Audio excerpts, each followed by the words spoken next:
Hello. As per usual, it's been a long time. Okay, just before this video, I want to say something about YouTube. I don't really think about this channel too often. It's not really a priority on my mind, and I sort of just do it when I get around to doing it, when I have the time, you know.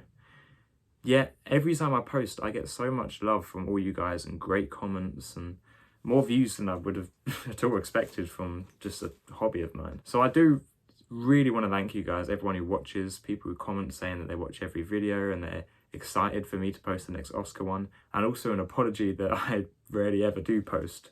But again, this is just not really a priority to me, yet nonetheless I get so much joy out of the kindness that you guys give me, so thank you.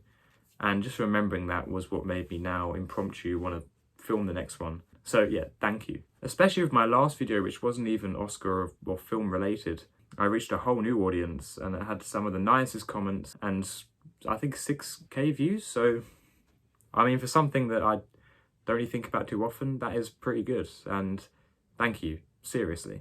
I can't believe I'm only just now finishing the 60s. I mean, how long have I been doing these videos? But we've got a great 5 years. Better than the last 5? I need to remind myself what's been released actually. I'll tell you what, I think the last 5 years were better, but the last 5 years also had Tom Jones, and there's no stinkers that bad in this. There is one stinker in particular here, but pretty good. Anyway, let's just get into it. 38th Academy Awards were held on the 18th of April 1966 and hosted by our Lord and Saviour, Bob Hope. I've got to learn more about this Bob Hope guy. I talk about him every single video, and I've no idea what his actual job outside of presenting awards is. I assume he has a job outside of that. This was the first Oscars to be broadcasted in colour. And as you know, in the last couple of videos, I keep talking about the rise of colour from black and white, which is around the 50s and 60s, and this just solidifies that there's no going back. Films are colour now. The two most famous films of the year, which are The Sound of Music and Dr. Zhivago, both got 10 nominations each and 5 wins. With inflation adjusted, those two films are actually in the top 10 most commercially successful films of all time, which is very impressive. Niche fact for any, I'm just being hopeful here, but any Miyazaki Kobayashi fans watching, but this is the only time a film of his got nominated with Kwaidan. Miyazaki Kobayashi is an extremely underrated director, probably, in my opinion, the most underrated. Watch his films. Anyway, that's all to really say about this year's Oscars, but there's a lot to say about the winner, The Sound of Music. As you already know, I'm quite a big fan of musicals, but Sound of Music was actually one I hadn't seen beforehand. It's a very long film, as Oscar winners tend to be, but it doesn't waste its length. For the first 2/3, I'd say. It's a common trend of epics like this to sort of lose their momentum after the intermission. I found that also quite controversially with Lawrence of Arabia. However, before that, this is musical gold. I mean, I loved every single song. Of course, the numbers were the best part. The Dora Deera, Female Deer, whatever that song is called, is fantastic. Probably my favourite sequence of the film. I also just thought in general the direction from Robert Wise was so sharp and brilliant. He's the perfect man for the job. It also works for me quite emotionally. I think the most visceral scenes was just before the intermission when they reprise The Sound of Music, and it's when the father realises the potential and talent of his children and sort of stops being an arsehole or something. It's been a while since I've watched it. However, again, after the intermission, I didn't really notice any new songs. It was just constant reprises or reprises or whatever you call them. It did still end on a high. I loved everything about the last maybe 15 minutes, that whole sequence. And it is a classic for good measure with some fantastic cinematography, great performances, great songs, all that. It's not one I think I'll be returning to anytime soon, but it's still great and definitely worth a watch. You've probably already seen it though. It's The Sound of Music.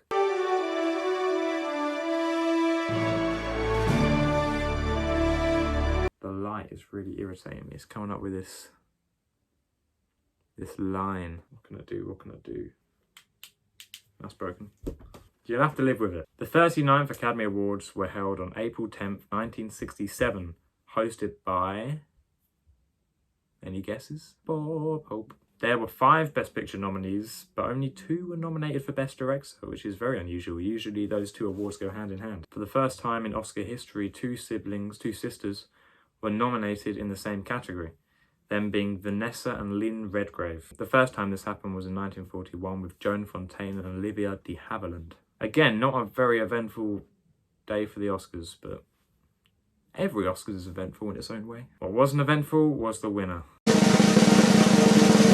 A Man for All Seasons. Alright, don't come for me. I know this is quite a loved film, but I just didn't get it. I found it unbelievably boring, and for some reason, I felt compelled to buy this one on Blu-ray. Wait. Why? I didn't enjoy it. I didn't buy Mutiny on the Bounty, and that was one of my favourite winners. Yeah, I get the story is interesting because of the history, but I found it so uncompelling. The performances were mostly good.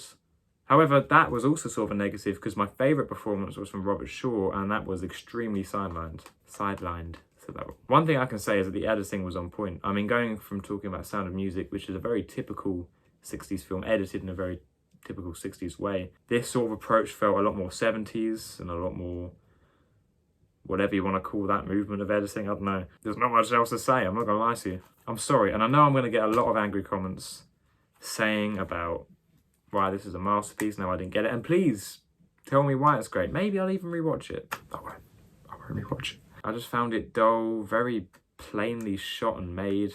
What's the big deal?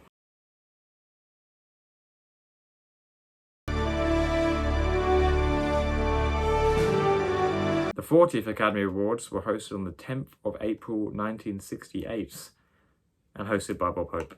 Due to how little Hollywood was making black and white films now, categories like cinematography or costume design that had a black and white and colour section were now condensed into one, which is the same as it is now. Further showing the decline of black and white films. The Graduate became the 7th film to win Best Director and nothing else. For the first time since the Best Costume category was introduced in 1948, the brilliant Edith Head was not nominated, breaking her streak of 30 nominations and 7 wins over the past 18 years. This was held on the 10th of April, however it was scheduled for the 8th. The reason it was postponed was because of the tragic and untimely assassination of Martin Luther King Jr.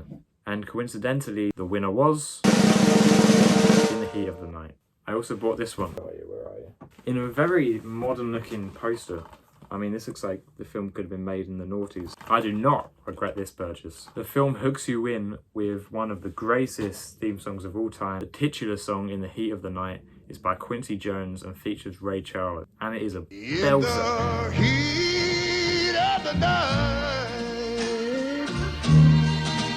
I mean, to have that open your film, there's no way to switch it. The film introduces Sidney Poitier's character, who plays a cop, in the best way, which is having a white police officer go to arrest Sidney Poitier on account of some baseless accusation, but the real reason being because he's black. I mean, how was that for the introduction of a black police officer? The fact that he came into the station not to begin his role and be introduced, but to be arrested because of the colour of his skin. And the film does not stop coming up with these incredible scenes. The whole thing works alone as a mystery. However, the commentary underneath it all, brewing between these characters, is just impeccable. And I hate to say this because people say this about every single old film to the point where it's irrelevant, but ahead of its time. Sidney Poitier continues to be one of my favourite actors. He's not my favourite actor of all time, by the way. Oh, no? No. My favourite actor of all time is Mr. Sidney Poitier. Oh. So, that's all right? Yeah, this is amazing. In this, Raisin in the Sun, Guess Who's Coming to Dinner, he performs monologues like no one else. I mean, truly. And the interesting thing is that you think for an actor to be one of the greatest of all time, they'd have to be extremely versatile and show different sides to their performance and not that they're just stuck in one role. However, Sidney Poitier often played a very similar character. However, that was sort of the point of why his contribution to the acting world was so important, because that role was the role of a strong black man. And for him to do that repetitively in as many films as he could fit into his lifespan. He did die recently, which is very sad. It's just so beautiful to watch that unfold, especially in the era of civil rights and when all that sort of stuff was kicking off. And with that winning the Oscar on the night where 2 days before Martin Luther King Jr. was assassinated, like, it must have been a ceremonious win. And not just for those themes, but just for how brilliant of a film it is. It's extremely well shot. Again, a fantastic score. Performances from everyone, not just Sydney, are incredible. A bit like with George A. Romero making Dawn of the Dead, where the female character in that was written to scream when her love interest was being attacked by a zombie. And she said to George A. Romero, "I'm not going to do that. I'm not going to scream." There's a scene in the film where Sidney Poitier is supposed to be slapped by a man called Endicott Tibbs, I think. And it was written in the script for him to be slapped and then walk away. However, Sidney Poitier suggested something that becomes one of the most impactful scenes of the film, where he slaps the man back. As you can imagine, that decision was not met well by the studio, however, has become an iconic scene in the trajectory of black cinema. Oh, I just remembered the twist. Oh, it's so good. It's just a great premise and executed in the best way. I will definitely be watching it again and showing it to people because I feel like everybody needs to watch it. It's just a great time, as well as a very meaty and muscular commentary. So many great scenes. I'm thinking of them all, but I don't want to say them because I don't want to spoil it. Anyway, watch it. If you can take anything from this video, it's to watch In the Heat of the Night.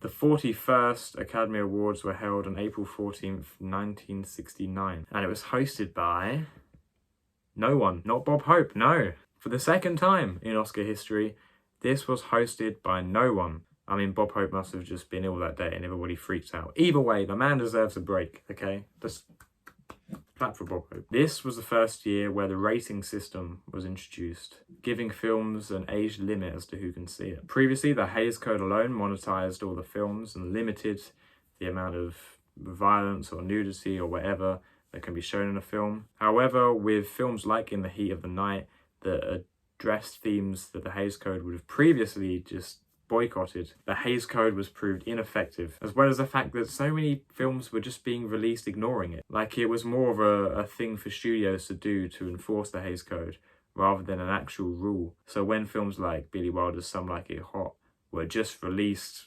ignoring it, just going, let's see how it does, some states would ban them. However, these were the films that were pushing the boundaries of what could be shown and were getting great receptions because of it. So that was gone, and there was a rating system. Now, this is really weird. There was a world first Oscar tie for Best Actress. What's that about? Both Katharine Hepburn and Barbra Streisand won Best Actress.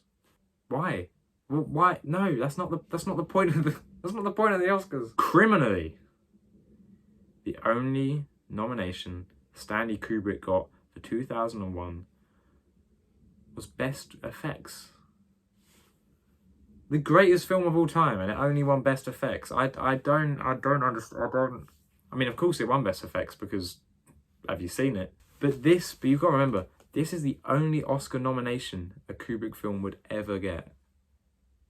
Stanley Kubrick, Doctor Strangelove, Paths of Glory, The Shining, Eyes Wide Shut, yeah, whatever. Full Metal Jacket, A Clockwork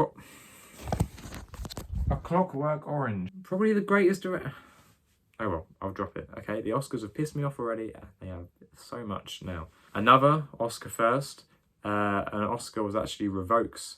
This was because Young Americans won Best Documentary. However, it was revoked under the revelation that it premiered in October of 1967. I don't know how they managed to make this mistake, but yeah, it wasn't released in the year that they were awarding the Oscars to. The runner-up, Journey into Self, won by default the following day. Furthermore, 3 hours before the showing of the event, Johnny Carson did his talk show and did a skit saying about who would win the Oscars. And he accurately predicted not only the Best Picture winner, but Jack Alberson as Best Supporting Actor. He was questioned a lot after this event, however, it came to be that it was just jokes and skits. He had no actual information about who would win. The winner, however, was not 2001: A Space Odyssey. It was not Rosemary's Baby. It wasn't Night of the Living Dead. It wasn't Hour of the Wolf. It wasn't Yellow Submarine or any of those masterpieces. The winner was Oliver. Before I get into it, this was actually the last musical to win before Chicago, showing the end of what over the last decade has been a lot of musical winners. From Gigi to here, I mean, what? Let's recap. Gigi, Sound of Music, My Fair Lady, West Side Story, and this. That's not bad. Now, this film is fine, okay? I don't have any problem with it. I somewhat enjoyed watching it. However, I think a lot of my underwhelmingness, is there a word for that? Like underwhelmerity or something. A lot of the amount of my that's definitely not a word. A lot of the amount of my underwhelming emotions towards Oliver are purely due to the amount of incredible films this year that could have won. However, I digress. We're just talking about this film now. The musical itself is good. It's got nice songs, a good story. It's a fine adaptation of the Dickens novel. However, the film just felt like another 60s musical with that sort of direction and acting and sort of stuff you see in Gigi and My Fair Lady. It just felt like another film. I can't describe. Nothing about it was telling me this was an essential watch or something I'd watch again, but it was fine. Whoever played Bill Sikes was fantastic, I remember that. And whoever played the Artful Dodger, the child acting was decent. There were lots of moments to me that just felt very inconsequential, and maybe that's just a problem with the numbers in general, but still, yeah, I don't have too many thoughts about this film, to be honest with you. Sorry to anyone who passionately likes it, and I can see why. I mean, I would have liked it as a child, but no, there's nothing unique or worthy of calling it the best film of the year about this. 2001, on the other hand. The 42nd Academy Awards were held on April 7th, 1970, with, again, no host. You're getting lazy there, Bob. The heartbreaking They Still Shoot Horses, Don't They? Broken Oscar record of being nominated for 9 Oscars, yet none of them be Best Picture. This was also the first year where all the acting nominations were in colour. That's all I have to say. The winner was Midnight Cowboy. Similarly to how Oliver was the first U-rated film to win Best Picture, this was the first X-rated film. I mean, how's that for a juxtaposition? I bought this as well. We're doing pretty well this video for the amount of Blu-rays I bought. Also, looks like it could have been made 10 years ago. I have seen this film mentioned many times by actors or directors as their favourite film of all time, or a sort of film that made them realise the lengths that cinema could go to. And although I wouldn't necessarily say it had the exact same effect on me, it had a very similar one, in that I've never seen a film before where I can't quite figure out what was so hypnotic about it. At first, the film was kind of crappy. The acting seemed really off. The whole thing was just offbeat and weird, but not in a way that felt intentional. I couldn't describe it. However, I've never been so just paralysed by a film where I sat there and just stared. Nothing could possibly distract me. I did have to pause it to have my dinner, but it just put me in this trance because of how weirdly edited it was, how there's a premise but sort of no plot. It's all just sort of ideas and moments rather than scenes. It has one of my favourite actors of all time, the absolute pig that is Dustin Hoffman. And I didn't realise this going into the film, but this is where the iconic I'm walking here comes from. I haven't gone deep into researching this film or seeing people's interpretation of it, but there's definitely certain themes, ideas, and I don't know, historical context you can give to what it's trying to express and where this sort of weird filmmaking is coming from. However, I sort of just enjoy the bliss of ignorance with this, that I can just love this film but not fully know why. It also felt weird this being a Best Picture winner. Usually they're quite mainstream films. This was very arty, very, very new wave, very, you know. I know this is 69, but this felt specifically very 70s. And I think it's sort of the perfect wrap-up in a way, although this is obviously unintentional, the perfect wrap-up talking about all the 60s Best Picture winners, because this felt like such a bridge to the 70s. The sort of films that would come out, the sort of ideas, the sort of freedom with the Hays Code being gone, and all these traditional ways of filmmaking, that people can have this Western new wave about them, almost as a delayed reaction to France's new filmmaking popping up in the 50s and 60s. American films are suddenly becoming more experimental, and this just sets up so well one of the best decades of film there is, with some of the greatest classics, many of which would win Best Picture. So stay tuned to find out in like months, whenever I get to it, the winners of the 70s. I still haven't finished because I've actually stopped watching the Best Picture winners so I can catch up with YouTube, then carry on, so they don't get too distant in my memory when I make these videos. But even though I haven't covered every single decade, the 70s so far is my favourite. So please do watch it when it comes out. Thank you for watching. Again, thank you for all your support for this thing that is just, to me, a hobby I do every now and then. Yeah, you guys are the best. These films are some of the best. Watch In the Heat of the Night, watch Midnight Cowboy, watch The Sound of Music if you want, Oliver if you have to, A Man for All Seasons, based off someone else's recommendation.